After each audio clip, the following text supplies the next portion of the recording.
coisas aconteceram conosco.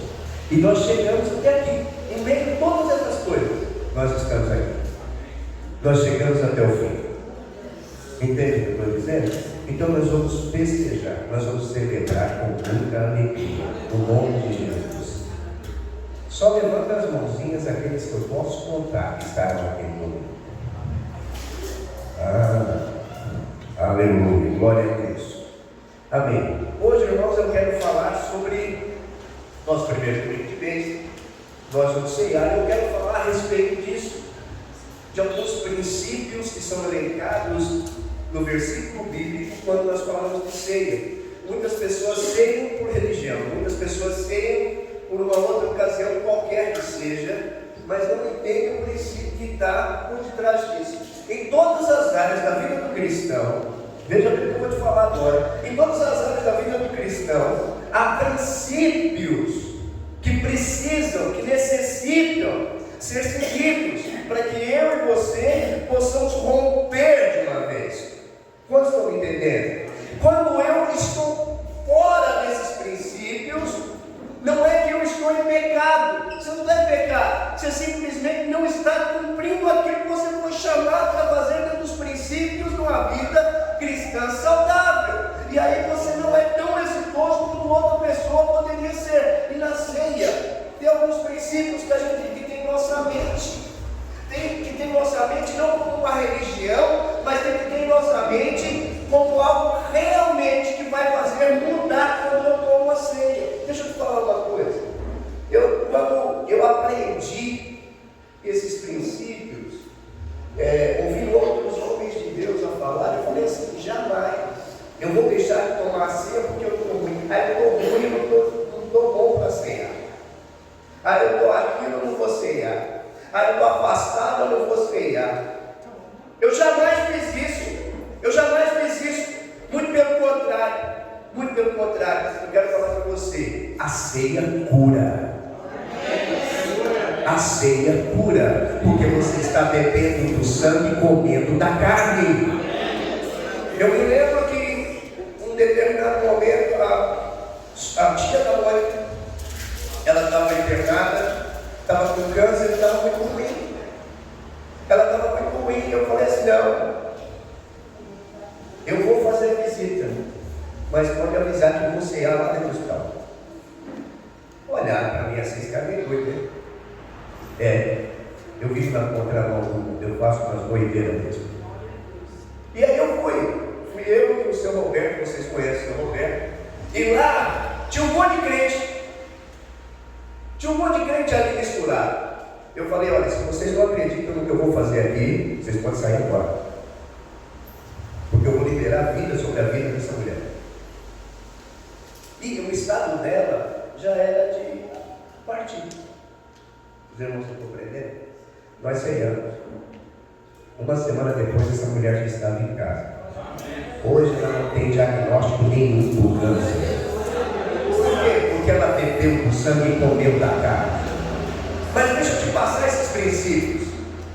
Por que eu pedi para que os outros eles saíssem do quarto? Se você não tem fé, se você não acredita na cruz do Calvário, se você não acredita no sacrifício, você não precisa estar aqui. Aqui é só para quem acredita. Foi isso que foi falado a mim. Eles continuaram, eles creram no que ia acontecer, e ela foi curada. Entende? Mas veja só, então hoje eu quero falar da ceia, que ela não venha nem para mim nem para você se tornar um rito religioso. Então eu quero abordar aqui esses princípios, o simbolismo real da ceia. Então todos nós sabemos que quando desonramos o símbolo, na verdade estamos desonrando o que o símbolo representa. Quando você desonra a ceia com o Senhor, quando você faz por qualquer outra motivação que não seja a motivação correta, você está fazendo o que? Desonrando o símbolo que é a ceia, que é de beber do sangue e comer da carne. Beber do sangue que foi derramado e comer daquela carne que foi completamente destruída para que eu e você tivéssemos vida. Estão me entendendo? Então nós desonramos o símbolo. A ceia que ela representa em Jesus Cristo a nova aliança. Quando nós fazemos com o entendimento certo, significa que nós estaremos vivendo e fazendo parte dessa nova aliança agora. Eu entrei na mesa, eu faço parte desse novo contexto. Sem o devido conhecimento do que verdadeiramente representa, Paulo vai nos explicar que nós vamos trazer para nós uma opção. Paulo nos explica isso. Por isso que você precisa ter o entendimento correto. Quando nós fazemos o entendimento errado, é uma tragédia para a vida de qualquer cristão. Os irmãos estão entendendo? Então abra sua Bíblia em 1 Coríntios capítulo 11, verso 23. 1 Coríntios capítulo 11, verso 23. E dessa passagem eu quero tirar algumas considerações para vocês.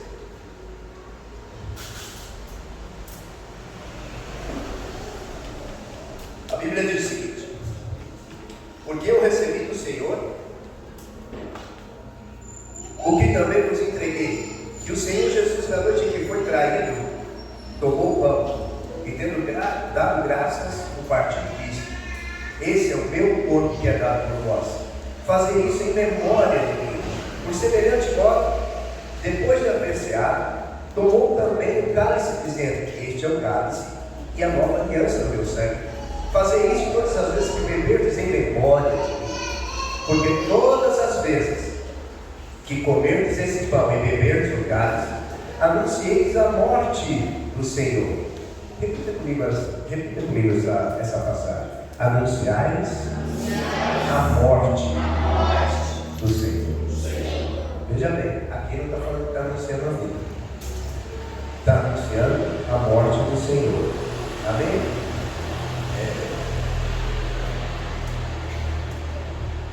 Anunciar essa morte do Senhor até que Ele venha. Por isso, aquele que comer o pão ou beber o cálice do Senhor indignamente, olha aqui para mim. Indignamente não é porque você está cheio do pecado, não.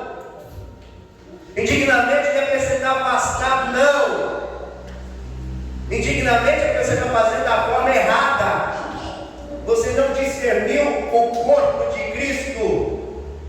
Questão do pecado. Deixa eu te contar uma novidade que faz parte das boas novas.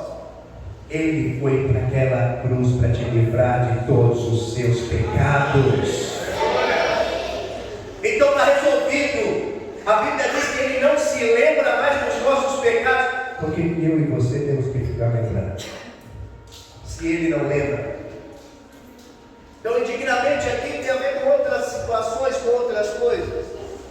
Agora é minha voz mesmo, é seu microfone, né? Ah, tá. Então vamos lá. Então examine-se o homem, pois, a si mesmo, e assim coma do pão e beba do cálice.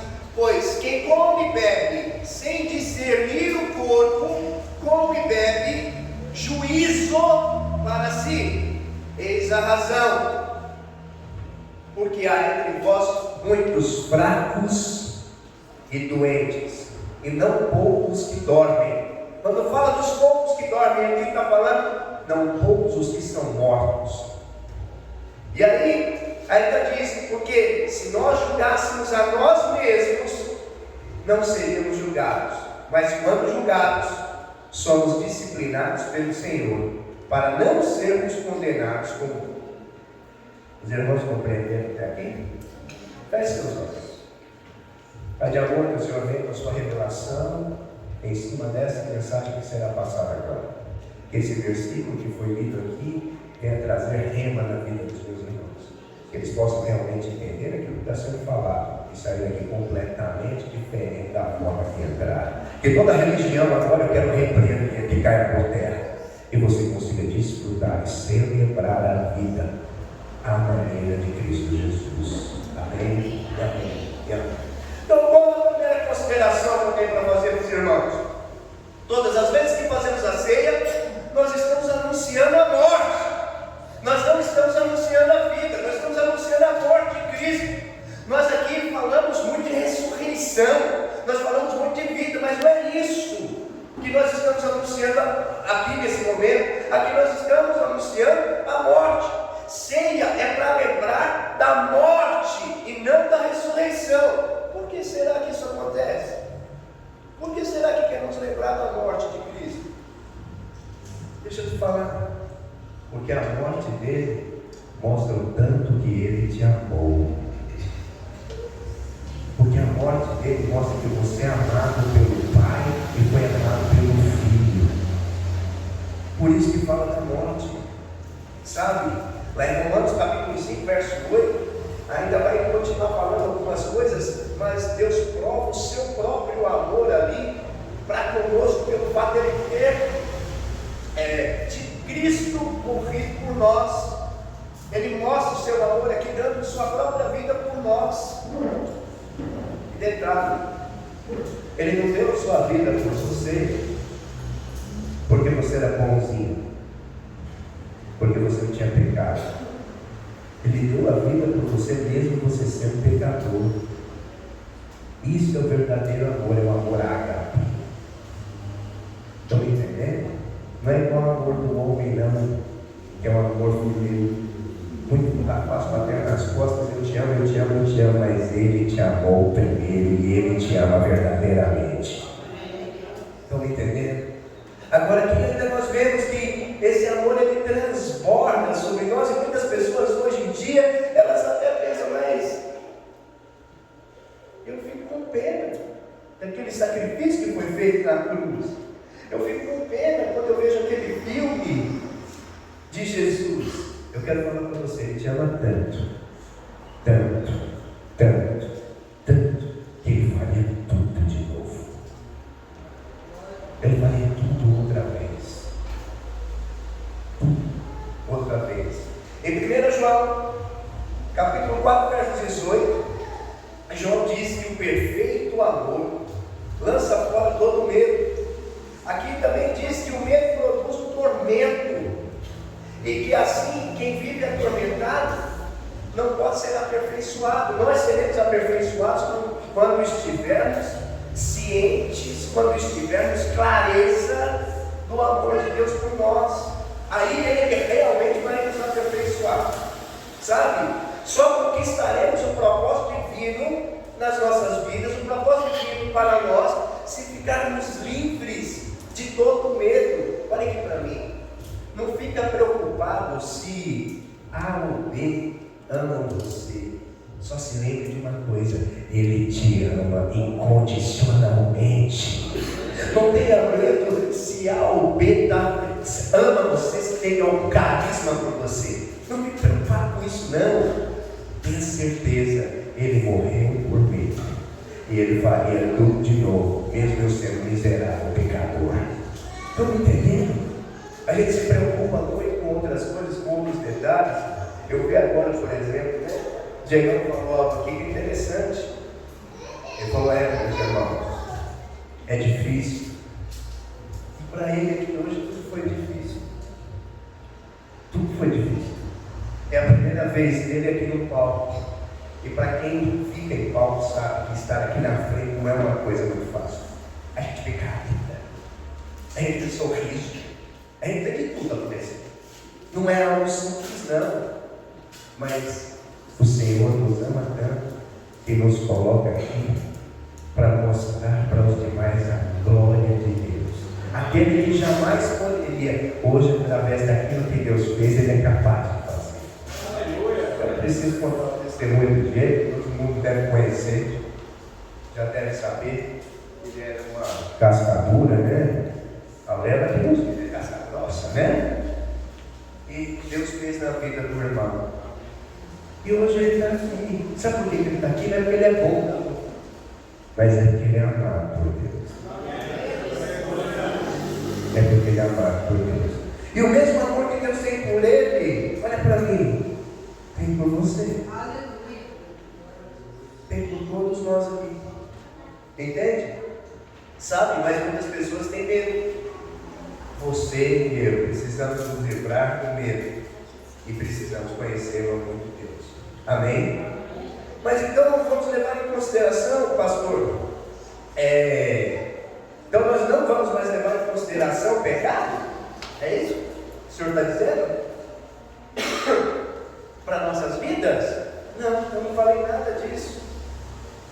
Nada disso. Você vai levar em consideração os pecados, sim. Porém, sem medo agora. Porque Ele vai continuar te amando do mesmo jeito. Deixa eu perguntar uma coisa aqui. Quem já não pecou hoje?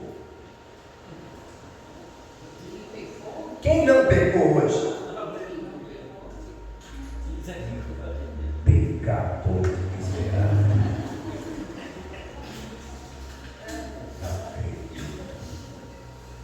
Estão entendendo? Então a questão do pecado já foi completamente resolvida. Completamente resolvida. Sabe? A gente precisa levar em consideração o pecado? Precisa, mas precisamos vê-las agora como consequências. O pecado vai ter consequência para a sua vida, mas não é ele que vai definir a sua vida. Entende? No entanto, aquele que realmente conhece o amor de Deus, ele é atraído nesse amor. Ele cada dia fica mais próximo desse amor. Ele não vive uma vida de pecado, mesmo você tendo dito para mim assim: não, eu pequei hoje. Eu quero aqui colocar que você hoje, os pecados que você fez hoje, já são menos que os pecados que você cometeu ontem, porque você está prosperando na palavra de Deus e na presença de Deus. Amém. E quanto mais nós entendemos esse amor, quanto mais nós prosperamos na palavra de Deus, menos nós vamos fazer aquilo que não agrada. Mas é por nós, não é por uma religião. Os irmãos estão me acompanhando? Agora, por que isso acontece? Porque você é apaixonado pelo Senhor e Ele ama você incondicionalmente.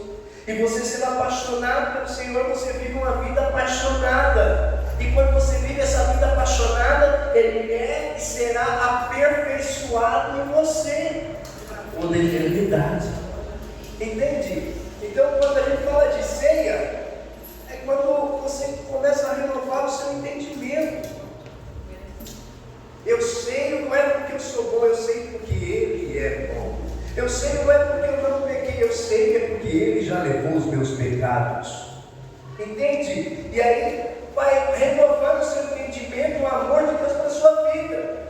Quando nós olhamos para a morte de Jesus na cruz, não fica dúvida. Não vai ficar dúvida nenhuma. Não vai ficar dúvida alguma. Que Ele verdadeiramente te ama. Amém? Diga para o seu irmão assim: o Senhor te ama incondicionalmente.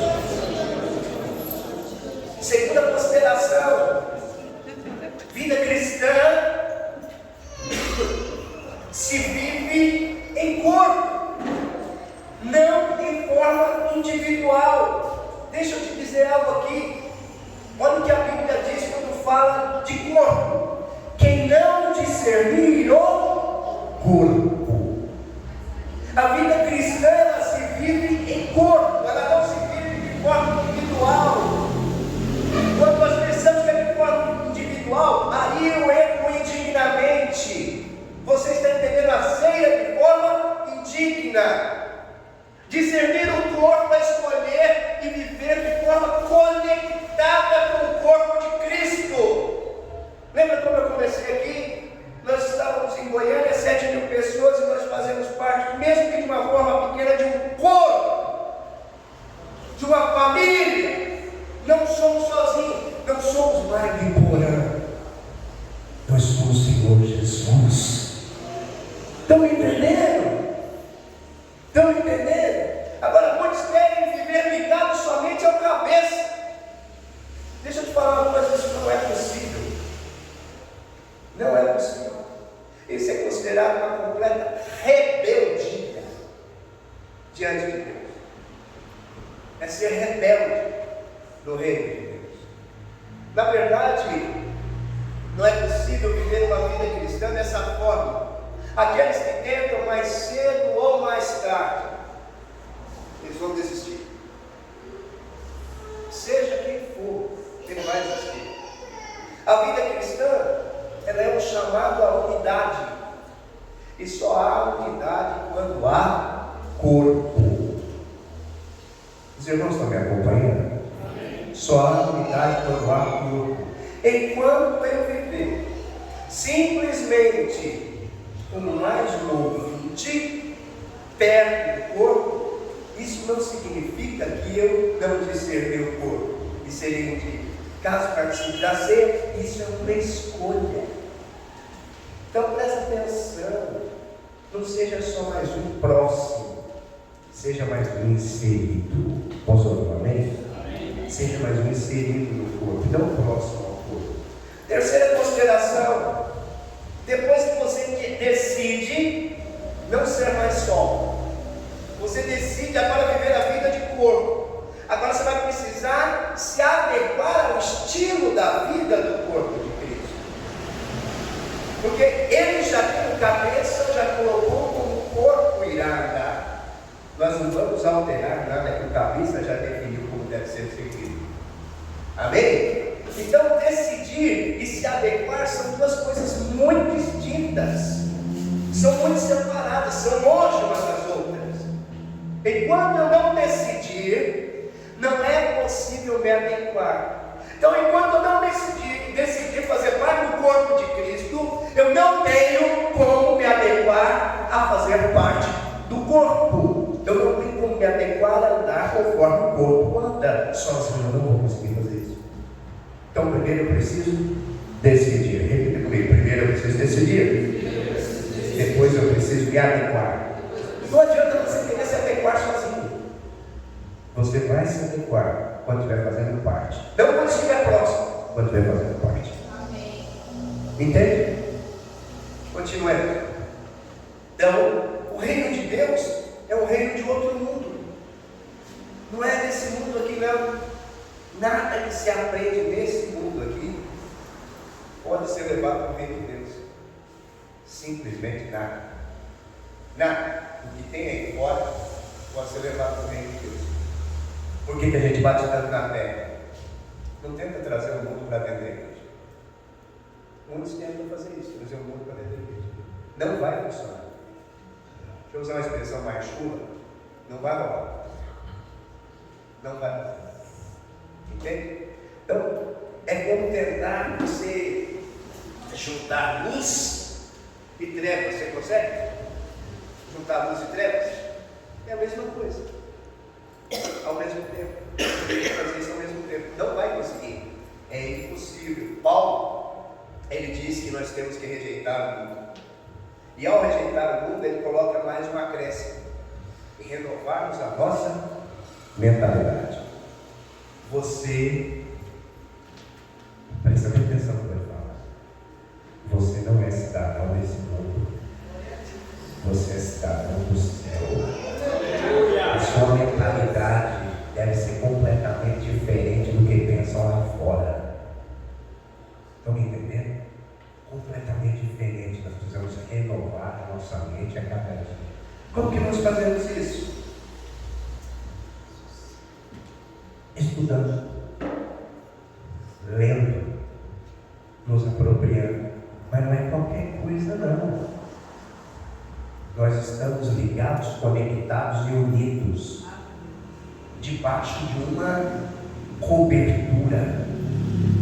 É ali que nós precisamos estar nos alimentando. Os irmãos estão entendendo? Tem muita bobagem na internet. Tem muita bobagem na internet. Então você lê, você ao invés de se alimentar do que é bom, vocês vão passar mal. Depois, porque aqui vai vir confrontar com a verdade. Entende o que eu estou falando? Então é estudando, é se conectando, é fazendo parte dos cursos. É dessa forma. Amém? Amém? Então nós não podemos trazer para dentro do corpo a forma que nós vivíamos lá no mundo. E aqui eu não estou também falando somente do estilo pecaminoso, não. Eu não estou falando disso. Estou falando de outras coisas.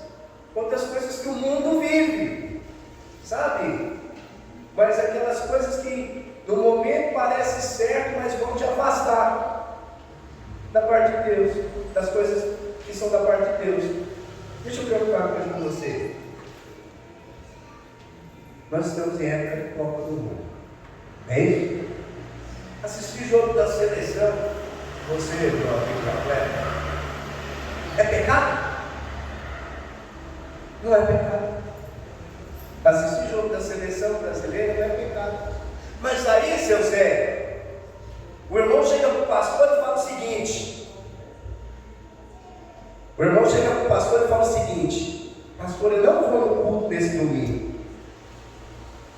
porque eu vou assistir o jogo da Copa, é final da Copa, e só tem de 4 em 4 anos. E aí? O que a gente faz agora? Deixa eu te falar uma coisa. É de 4 em 4 anos que nós temos a oportunidade de colocar o que é mais valoroso e honrar. Você vai valorizar a final da Copa, vai valorizar o Senhor. A mesma oportunidade dos 4 em 4 anos é para um e para outro. Eu já tive líderes na entrega de um jejum, acredito eu, foi isso? Um jejum de 40 horas, estou esperando minha liderança chegar, chegaram todos, faltou um. Cadê fulano?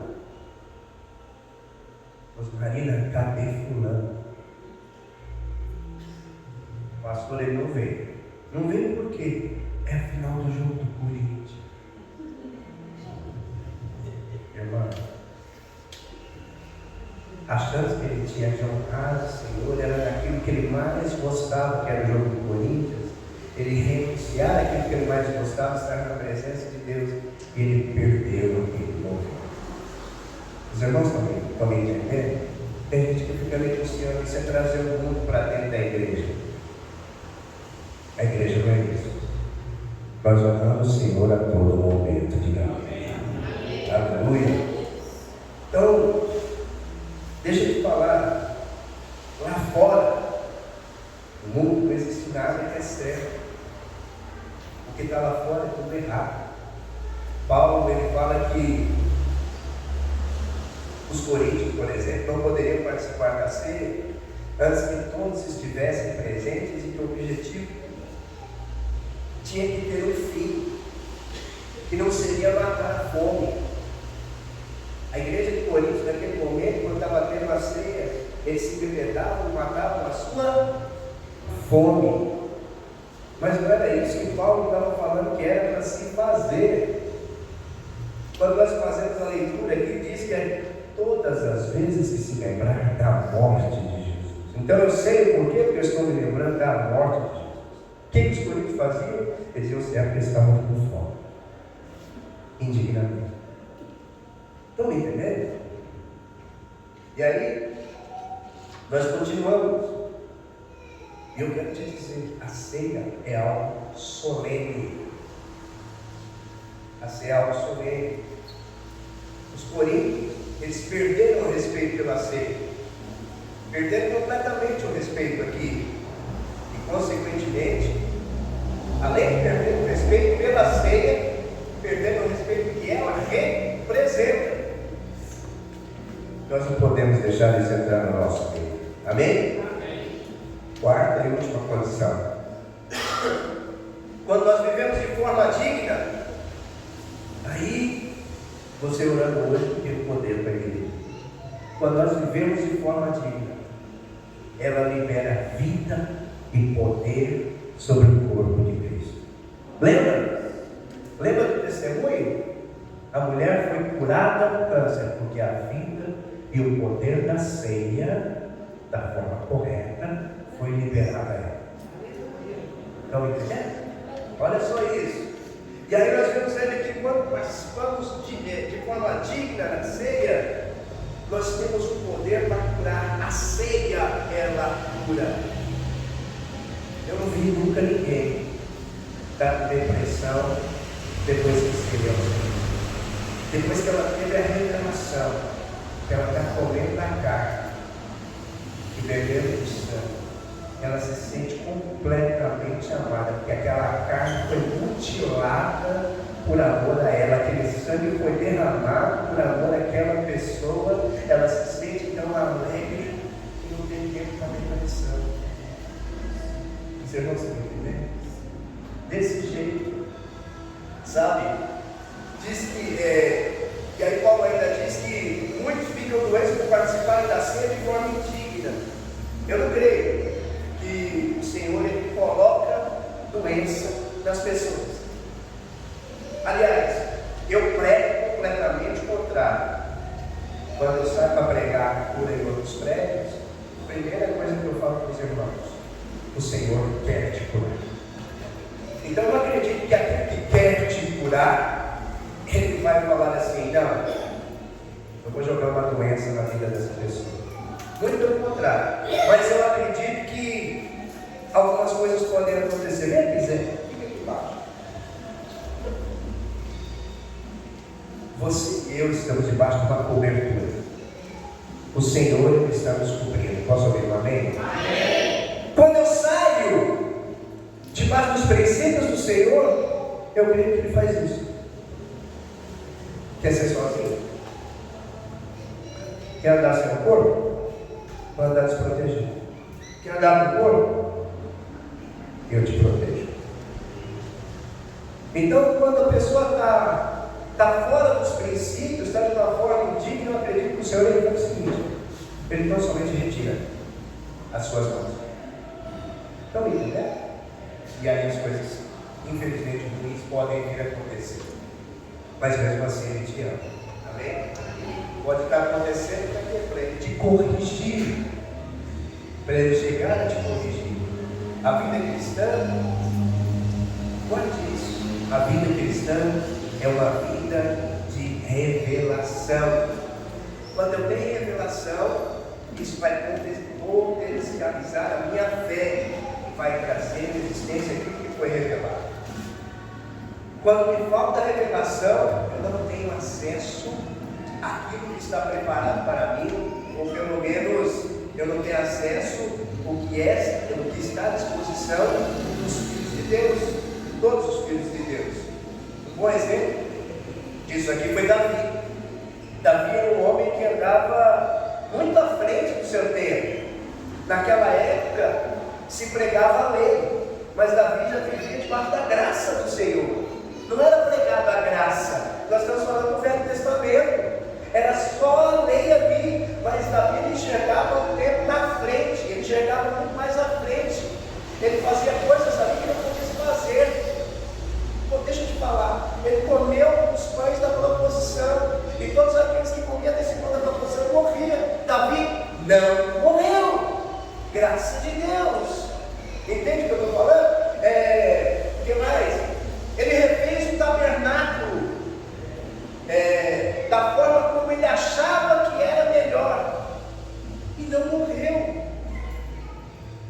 Estava debaixo da graça de Deus. Davi enxergava a graça de Deus antes dela ser revelada para todo ser humano através da obra da cruz, porque a graça ela foi revelada depois que Jesus morreu. Todos viram: olha, aquilo ali é o favor de Deus na minha vida, que morreu para levar todos os meus pecados. Assim hoje eu posso viver e desfrutar do seu favor.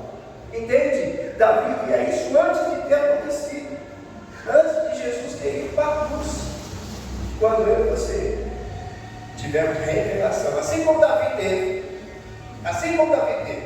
tivemos a revelação do que representa determinadas coisas e do que representa a ceia, nós vamos desfrutar do poder que ela e qualquer outra coisa da parte de Deus produz sobre nós. Caso contrário, vamos continuar a desfrutar do que esse corpo doente tem para nós. Tenho certeza que você não quer desfrutar só do corpo enfermo que tem para você. Você quer desfrutar dos milagres de Deus, do poder de Deus. Amém? Foi isso que Paulo disse aos Coríntios. Vocês ficam doentes porque não entenderam o que é o corpo de Cristo. Se entendessem, seriam curados. Deus jamais vai dar doença aos seus filhos, mas creio que Deus vai tirar a sua proteção por um breve tempo para nos disciplinar.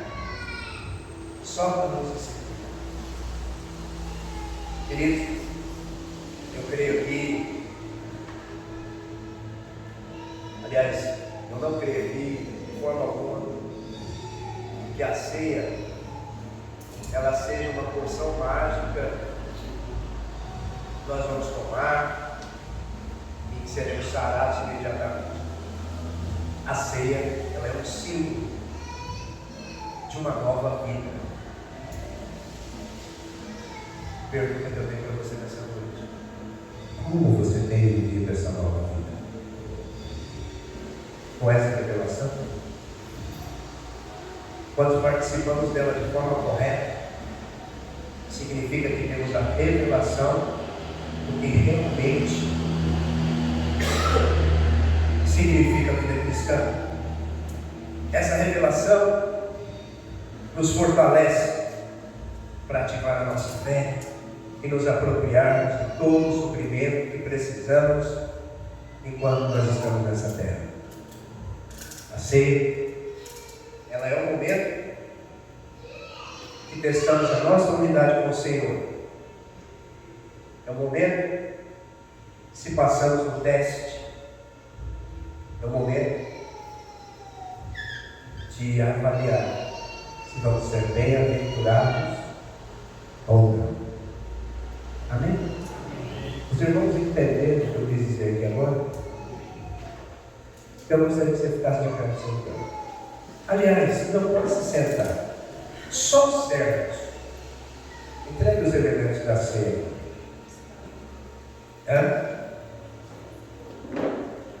Só o servo entrega os elementos da ceia.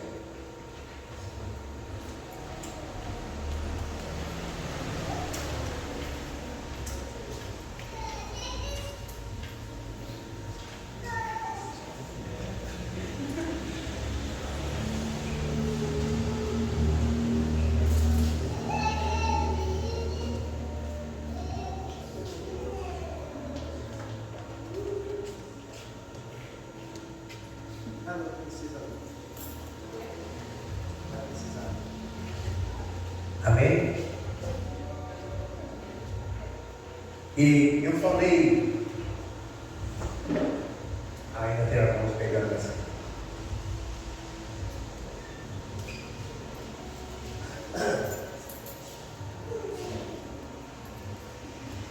Aleluia.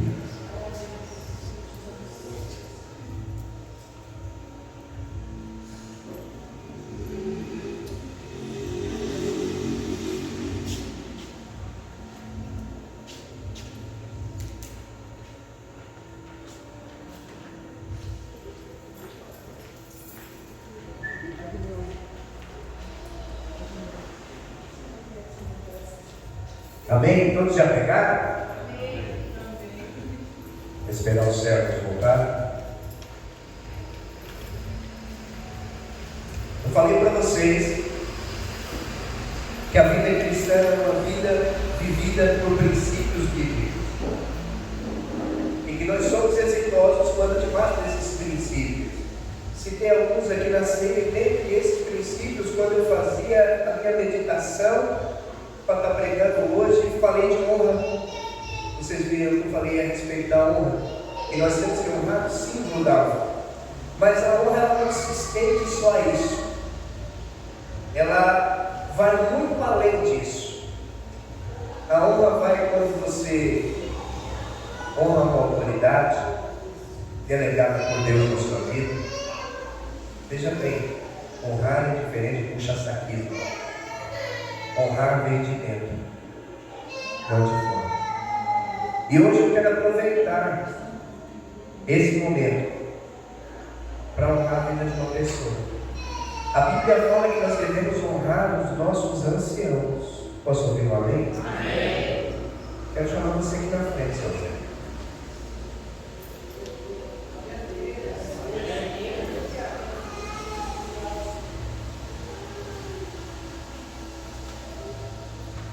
Pode deixar essa pontinha aqui, seu suco aí. Eu sou pastor do seu Zé. Eu sou uma autoridade na vida dele. Amém? Mas o seu Zé, ele é um ancião dessa igreja. O seu Zé é um líder que foi constituído nesse lugar, que até hoje eu não vi ter boca para falar algo que seja para diminuir ou jogar a igreja para baixo, muito pelo contrário, para levantar, sempre para levantar. Todo e qualquer momento, o menino da cidade, aonde eu chamar para estar comigo, ele está. Nunca se recusou a estar.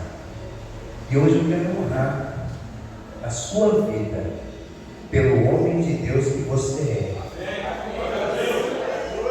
Como que eu vou fazer isso? Você vai fazer esse tempo de ceia com os irmãos.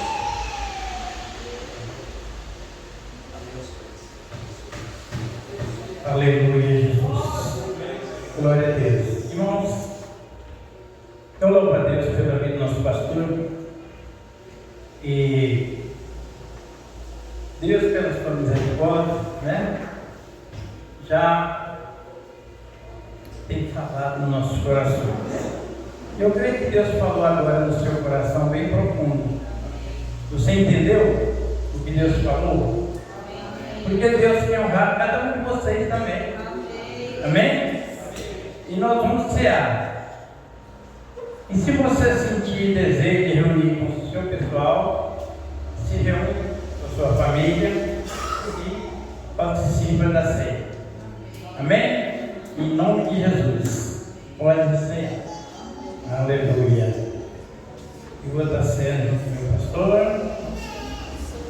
Primeiro, nós vamos orar pelo povo. Você ergue o seu pão para cima, vamos nos apresentar para o Senhor. Aleluia. Pai querido, nesse momento, Senhor, nós te apresentamos esse simples pão. Mas a partir desse momento, ele é transformado no teu corpo. Aquele que foi rasgado, aquele que foi pedido ali na cruz do Calvário. E nesse momento, ele simboliza a tua carne. E nesta noite, os teus filhos e as tuas filhas vão participar do teu corpo, em nome de Jesus. Amém? Agora levante o teu cálice. Glória a Deus. Irmãos, isso aqui é um simples vinho, né? Mas a partir do momento que nós orar, ele é transformado no verdadeiro sangue derramado ali na cruz do Calvário. Se você crê, ore comigo. Maravilhoso Deus, Pai querido, nesse momento apresentamos ao Senhor esse vinho, esse simples suco da uva. Mas eu sei que a partir de orado, ele é transformado no teu sangue, que foi derramado ali na cruz do Calvário, por mim e por nós e por todos vocês, em nome de Jesus. Aleluia. Os irmãos podem cear. Amém? Glória a Deus. Aleluia. Glória a Deus.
Cada um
Quantos felizes no Senhor, dá uma salva de palmas a Ele?